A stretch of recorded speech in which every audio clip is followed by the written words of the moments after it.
less buttoned up, so it's easier to sort of report on things, but it's also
So I'll speak.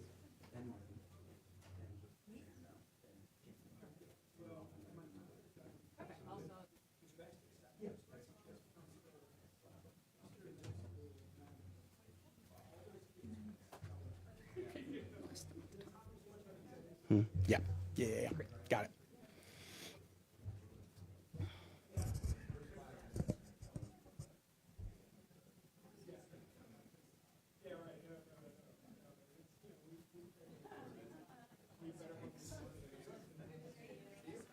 Hey, Janine, can I give you that so I won't lose it?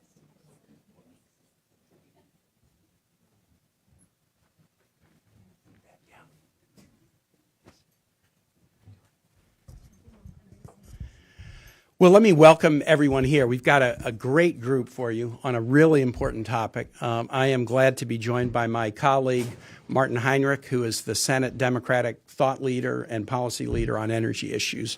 And he and I are doing something that's a little bit unusual, which is challenging a presidential emergency declaration. Doesn't happen a lot, but this is the time it should happen. I'll talk a little bit about the effort and why we're doing it. Senator Heinrich will then speak, and then following Martin, we will have comments from three preeminent environmental leaders in our country. First, Jackie Wong, who's the Senior VP for Climate at the NRDC. Next, Ben Jealous, who's the Executive Director of the Sierra Club. Third, Tiernan Sitterfield, who's the Executive Vice President of Government Affairs at the League of Conservation Voters. After that, we'll open it up for questions. On President Trump's first day in office, he signed a number of orders, and one of the orders he signed was an energy emergency declaration using a particular statute that allows such a declaration that can be challenged by Congress. One of the bits of language that the president used in the order was this: the policies of the previous administration have pushed the nation into an energy emergency. The declaration of emergency is a complete sham. It's a complete sham, and that's the reason that we're challenging the declaration of emergency. If there's an emergency, it's Donald Trump, but it's not American energy. If you look at this chart that shows the growth in American energy production from 1950 to 2023, and we would have one more year to add on to that. But what the chart shows is America is producing more energy than we ever have. Last year, America produced more gas than we ever have, produced more oil than we ever have. And the thing that's really exciting is the rapid acceleration of renewable power, which is shown in this green part of the chart. It was the best year for energy production, all in the history of the United States. In addition, the United States is now, there's probably a technical term for this. I call it, we're an energy surplus nation. We produce more than we consume. Those lines kind of crossed in 2019. We started to produce more than we consume. But last year, we set a record in that surplus. And that surplus has been valuable in terms of our own economy, but also in other goals, like helping nations around the world wean themselves away from having to rely on petro-dictators for energy. So there's no energy emergency. The previous administration's policies, the president's talking about the Inflation Reduction Act and the infrastructure bill and other things that have helped lead to this dominance of American energy. If there is an emergency, however, it's what Donald Trump is doing right now. Donald Trump is unplugging energy projects all across this country. I'll let Senator Heinrich talk about it from the global perspective and from New Mexico. But in Virginia, we have a number of projects that have been announced with great fanfare, including by a Republican governor, that have relied on tax credits under the Inflation Reduction Act. Those projects are now up in the air and potentially in jeopardy. We have a huge grant that was awarded to our port, the Port of Virginia, to completely electrify all their cranes. That grant is in jeopardy. We've got an offshore wind facility that's probably farther along than virtually any. There were 2 working turbines in a test pattern, but now we're building around 70 turbines. It's about half completed, and not just the turbines and the pylons, but subsea cables, et cetera. That project is now under jeopardy. The Office of the Department of Energy that administers grants under the IRA was shuttered as part of the DOGE effort. Donald Trump is waging a concerted war against energy projects, and he's killing jobs. And when you kill energy projects, constricting supply at a time demand is going up, you're also increasing costs. And you increase costs further when you put tariffs on the importation of energy from Canada, for example. So America is dominating in energy. Why would Donald Trump declare there to be an energy emergency? And after declaring there to be an energy emergency, why would he unplug project after project after project all across this country? The answer is just pretty darn simple. This is a headline from The Guardian, although there's similar headlines from other publications that came out in July. Trump promised to scrap climate laws if U.S. oil bosses donated $1 billion to his campaign. He had a meeting at Mar-a-Lago. He brought in folks from the fossil fuel industry. He eyeballed them and said, you support me in a major way, and I'm going to unplug environmental laws to your benefit. And this was a quote. One of the attendees of the meeting said, Donald Trump says you'll get it on day one. And they did. They got it on day one. And what did they get on day one? They got an agreement. They got in the emergency declaration, Donald Trump directed his administration to cut back on the Clean Air Act's application to projects, cut back on the Clean Water Act, the Endangered Species Act, Marine Mammal Protection Act, National Historic Preservation Act, National Environmental Policy Act. We're going to cut back on all of these protections that Congress has put in place. But to go even further, the first thing in the executive order, the first thing that President Trump directed agencies to do was make aggressive use of eminent domain. Take private landowners' property to benefit big oil. And I want to focus on that. If you read the executive order, it sounds a little bit benign because it talks about the need to promote energy production. Energy production. Well, we want to produce energy. We want to be a strong energy economy. It's only when you get to the bottom, there's a definition of energy production that intentionally excludes wind and solar. The definition of energy production that we're going to scrap all these laws to promote: oil, gas, coal, nuclear, hydrothermal, biodiesel, but not wind and solar. So we can scrap or reduce or minimize all these to benefit my friends, But if it's wind and solar, no, they don't get the benefit of these reductions. And that's why Donald Trump is killing jobs with the unplugging of these projects and raising costs. The procedure that we're using is a procedure that allows even one member of Congress to challenge a presidential emergency declaration under normal circumstances. It's not used very often. But this emergency declaration is such a sham, devised for such a corrupt purpose, that Senator Heinrich and I decided we're using it. It's hard for the minority to gain the floor and gain control of an issue. Usually the agenda on the floor is set by the majority, and that's a reality. Wish it wasn't the case, but it is. But there are about 4 things that not only a minority, but even a single senator can do to force a vote on the floor of the Senate, and we're going to force a vote, force everybody to declare where they are on this sham emergency declaration and this unnecessary degradation of important environmental protections. The schedule right now is that we would run through reconciliation this week, and we locked in a schedule whereby the debate on this is going to be a 6-hour debate followed by a vote sometime before next Friday, likely to happen early to mid next week. That was locked in yesterday. And now, again, I'm going to introduce my colleague, Senator Heinrich. We came into the Senate on the same day. We are both University of Missouri graduates who strangely ended up in other places. We've been close friends, and he's the Democratic leader on energy issues. And Martin, I'll just let you then introduce the speakers to follow. Thanks, Tim. Yeah. Appreciate it. I'm going to put one of his charts back up here because it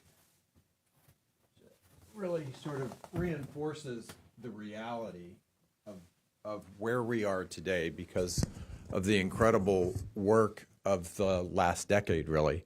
When you look at the energy that America is producing today, it is off the charts, and it is record in both conventional and renewables. We're producing roughly 13 million barrels a day of crude oil. That is more than any country has ever produced, ever in the history of the planet. But what Tim talked about that's really exciting is that if you look at our electric grid in 2024, we added 48 gigawatts. That's like 48 nuclear generating stations worth of carbon-free energy in 2024. And that's what Trump is putting at risk. 48 gigawatts of solar, wind, and storage. If you look at everything that was added to the grid in 2024, 95% of those projects were clean. Why would that be the case? Because they're cheaper, faster, and less capital intensive. The market has made this decision in our electric grid that these are the winning technologies. It's not a policy issue. If you look at them on a levelized cost basis, they are cheaper, they're faster, and they're less capital intensive. If you look at my state alone, we had one project last year that is close to finishing construction that represents a $20 billion investment in the Southwest that represents 3.5 gigawatts, so bigger than the Hoover Dam, one project, 550 miles of high voltage transmission, IBEW workers, the manufacturing for the generation project actually happens in New Mexico.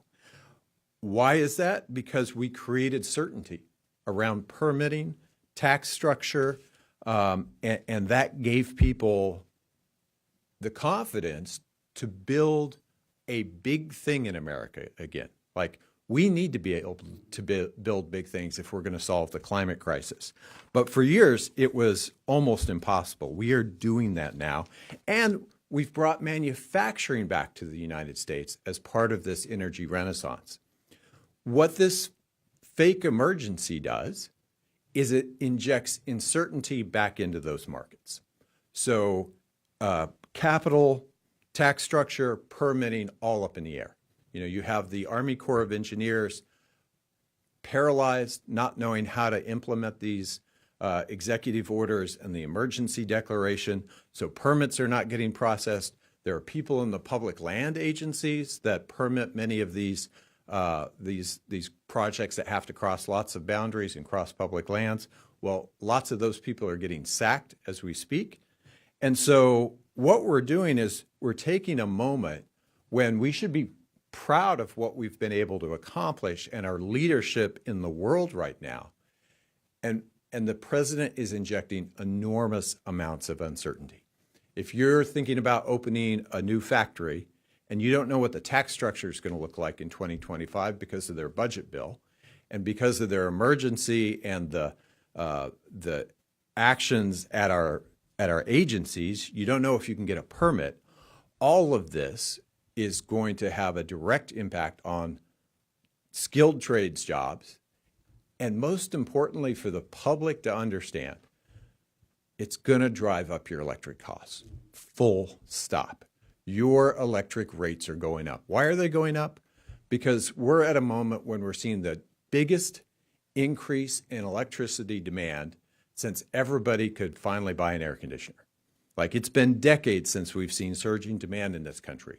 But because of AI, because of data centers, because of the electrification of large parts of our economy, we have enormous demand. And the cheapest, fastest solutions are the clean solutions. If you take those off the table, everything else gets very expensive very fast. So whether you believe Rhodium or any of the other folks who have looked at this, people's electric bills are going to go up by as much as $489 by 2035. And that's what I think the public needs to understand, is that this emergency declaration by the president, and more importantly, his desire to kill all renewables projects, is going to mean you will pay more for your electric bill going into the future. It's my honor to introduce Jackie Wong, who's the Senior Vice President for Climate and Energy at NRDC, to talk a little bit more about some of the other impacts as a result of this. Hi, everyone. Thank you for being here today. As has been established, there was no energy emergency when President Trump declared one last month, but his team certainly seems determined to plunge us into one. By going after successful policies that support wind and solar power, his team is kneecapping some of the cheapest and fastest growing forms of American-made energy. And as Senator Heinrich just said, our utility bills are going to go up for that reason and because they are targeting energy efficiency programs as well. On top of that, they hope to limit consumer choice and tether our future to the dirty fossil fuels of the past. And in sum, Trump is really seeking to choke the clean energy progress that has been creating jobs, lowering costs, and making our country more energy secure. You know, nobody voted for us to cede this progress, and nobody voted to enrich oil and gas companies on the backs of working families. But there are some people that did ask for this, and those are the authors of Project 2025 and the oil and gas billionaires that Trump solicited in order to bankroll his campaign.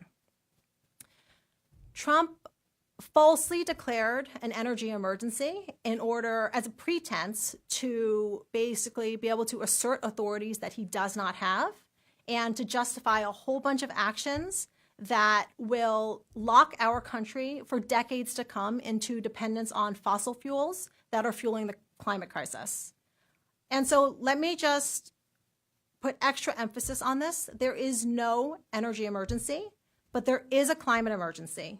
And Trump's policies and actions will make it worse, and every person in every corner of the country will pay the price.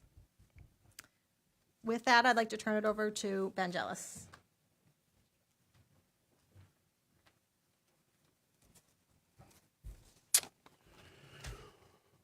Well, good morning, good afternoon.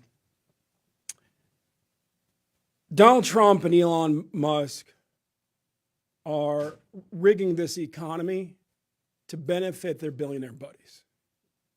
They want to push through big tax cuts for the rich, and they're willing to sacrifice working people's jobs to do it.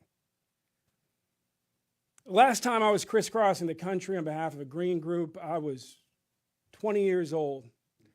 We were fighting against NAFTA. I was the representative for the Student Environmental Action Coalition. I was paired up with the head of the IBEW. We crisscrossed this country saying, we pass NAFTA, we will gut American manufacturing, say goodbye to the textile industry, and we'll send those factories to countries where they will pollute the earth faster. We were called Chicken Little. And in the 30 years since I turned 21 in 1994 and NAFTA was implemented, America has shut down 65,000 factories. Came back to Sierra Club because at this moment in history, as somebody who's dedicated their lives to civil rights and the environment, there is nothing more important than bringing back manufacturing in the United States to accelerate this conversion of how the entire globe is powered and everything is transported. That, somebody who spent 10 years as a tech investor, I can tell you, is the biggest economic opportunity on planet Earth right now. And the country that leads in that will lead the world economy in this century like we did in the last century. And there's only two real competitors. There's us and the Chinese government. In the last 4 years, for those of you who are, say, 52 or under in this room, you've seen something happen for the first time in your adult life, which is America opened big new factories from coast to coast to give birth to big new industries. And on day one, I gotta say, what made me so scared about NAFTA and the damage, the carnage, it's just my family's rooted in places like Baltimore and Maine, as different as they are, they're both dependent on manufacturing. But when I was a kid, when I was 13 years old, there was a recession where I lived, and my good buddy across the street, his dad lost his job in the factory. 2 days later, his father was dead from suicide. Trump threatened the job of 77,000 workers in the wind industry on day one. Sent shockwaves through their families, through their communities, and threatens to derail the United States from seizing the greatest economic opportunity on planet Earth right now, and cedes all that territory to the Chinese government. And at the same time that we're talking about threatening the jobs, threatening the economic power of this country and its future, he also is threatening to send every citizen's power prices sky high. It's not just that wind and solar and batteries are among the cheapest forms of energy, they are the cheapest forms of energy. And they're getting cheaper faster than any other form of energy. And they're the fastest to put up.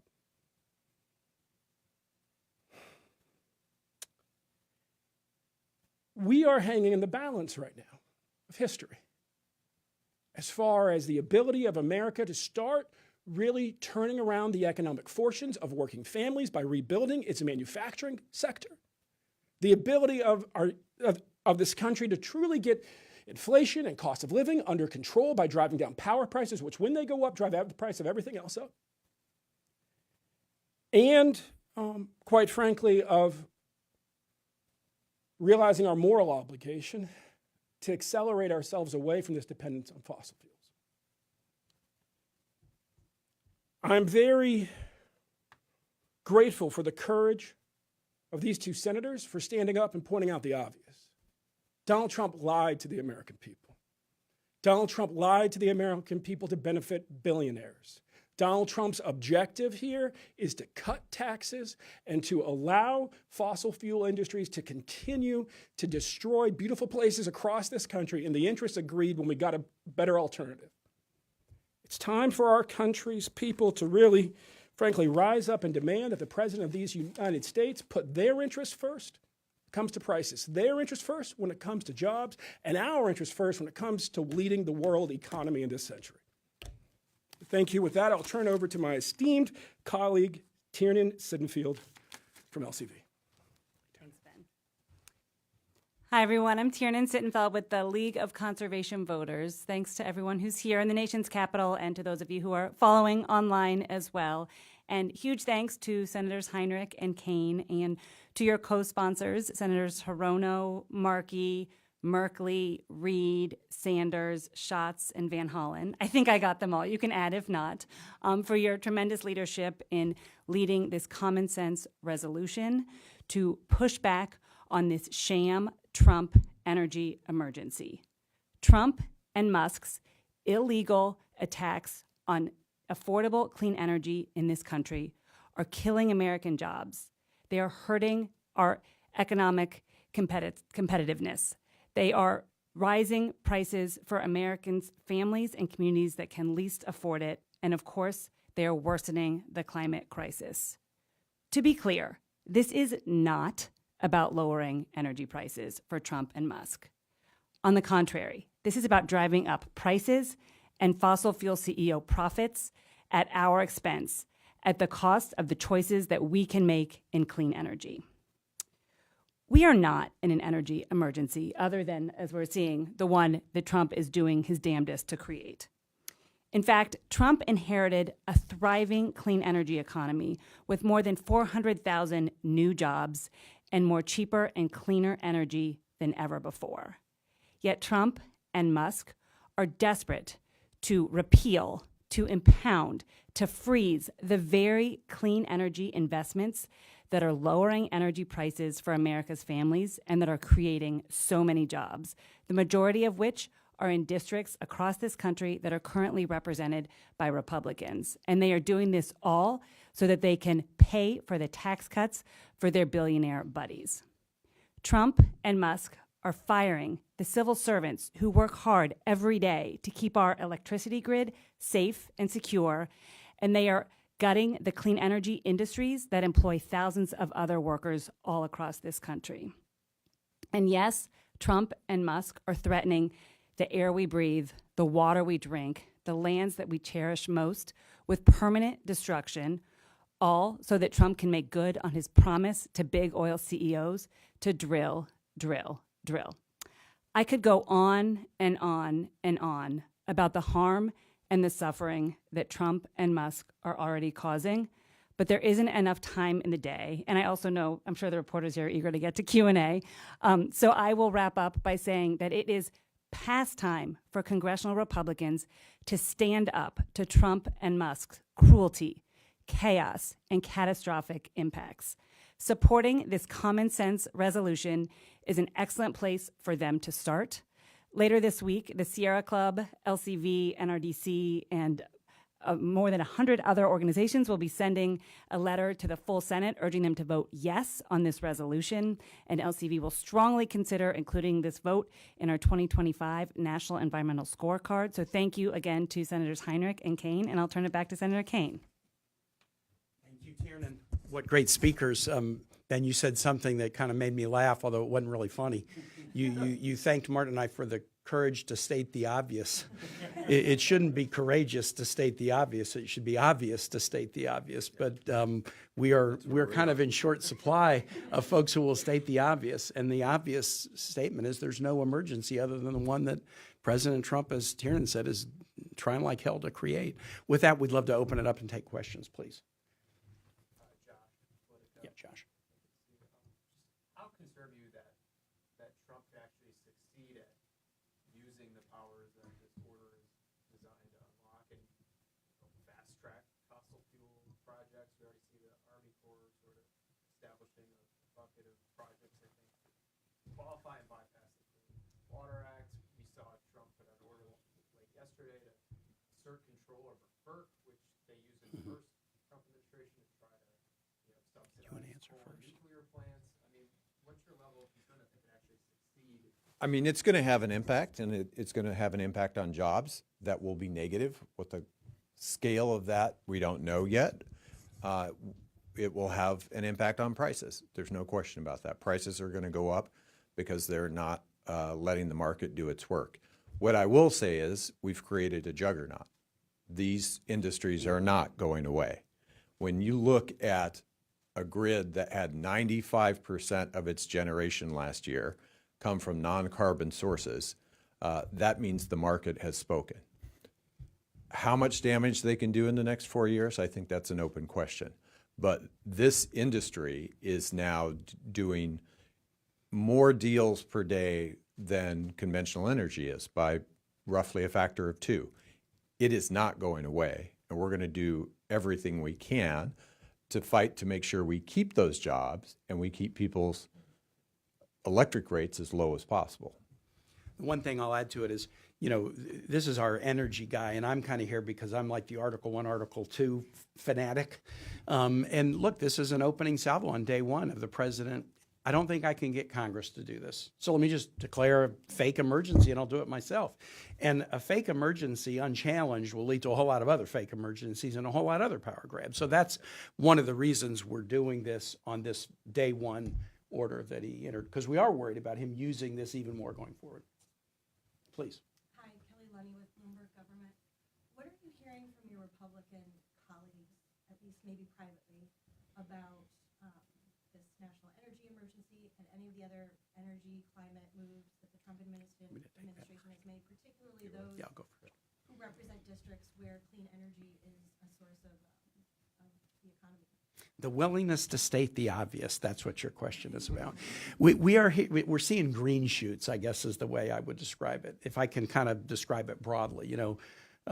Legislators from the Midwest that are talking about what these ag cuts are meaning. Legislators from states with big research universities talking about what NIH funding cuts mean. And yes, legislators who are worried about this sham energy emergency and it hurting wind and solar. Some of the states that have been the best in deploying wind and solar are very red states with Republican senators, and they're not out here advocating for what Donald Trump is doing.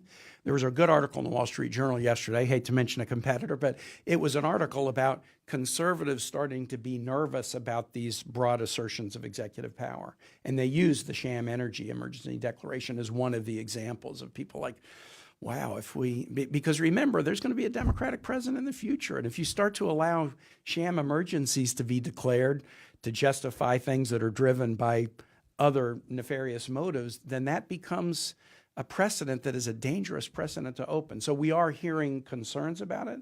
How will those concerns manifest themselves in this first vote?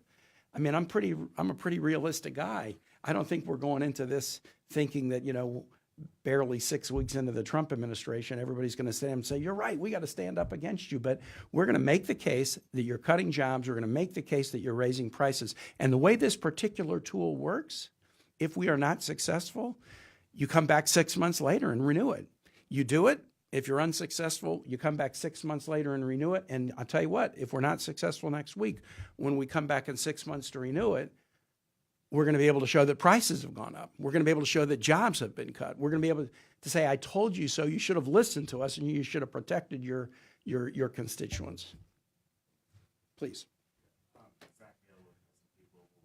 Just to follow up, Senator Heinrich is the ranking member of Senate ENR, which obviously has jurisdiction over FERC. Just wondering if you have any other further thoughts on the executive order from last night, kind of asserting White House control over the commission. Any concerns? I mean, FERC is an independent body for a reason. We've seen this movie before, but FERC survived and went on to continue to, I think, do a remarkable job of staying non-political. And I will certainly do everything I can to maintain their independence. And, what we don't need is a political ping pong match when it comes to a regulator like FERC. We need people to call balls and strikes. Please. Are you guys planning any actions during the vote-a-rama reconciliation process to perhaps push back on some of this energy moves, votes or whatever? Are you planning anything specific on that? How many amendments have been filed? Probably hundreds and hundreds, right? So how many will get called up? I'm not exactly sure, but it was interesting on the Budget Committee. It was interesting in that in the Budget Committee deliberation last week. The two lead arguments that the R's were making were, we need to do more defense spending. We don't need reconciliation for that. We do that all the time, bipartisan. We need to do more border spending. You don't need reconciliation for that. We've done that bipartisan. What do you need reconciliation for? Exactly. Tax cuts for the wealthiest at the expense of programs for everybody else. But it was interesting that they were layering in this third piece. They were layering in an energy argument. Oh, we're in an energy disaster. Everything's horrible. The sky is falling. And it was interesting to watch our Republican colleagues say that. So maybe they'll say that when we're in the debate next week. Maybe they'll use some of their 3 hours of debate to talk about woe is us. But these are the facts. We're the envy of the world when it comes to energy innovation and energy production right now. And we're on an amazing trajectory if this guy doesn't screw it up. So I suspect you will see some of the amendments. There's a huge number filed, gets winnowed down. You'll see some of the amendments going at an issue like this.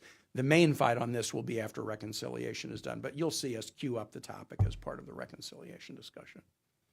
Other questions, please?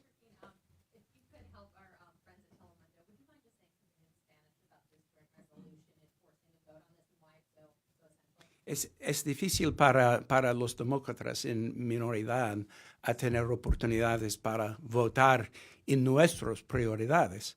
Los republicanos tienen la mayoría y las prioridades de ellos son el trabajo de cada día, pero hay algunas maneras a tener votos en nuestros valores y nuestras prioridades. El presidente ha dicho que hay una emergencia de energía en este país y es una mentira. Mentira. Porque ahorita estamos produciendo más energía de cualquier otro tiempo en nuestra historia, en oil y gasolina y petróleo y también en energía renewable, no sé, energía limpia. Entonces vamos a tener ese voto en la semana que viene. Cada senador puede declarar si estamos apoyando un futuro de energía limpia o no. Other questions? All right. Thank you all so much. And there's a vote on. I think we may need to go up and do that. But thank you guys so much.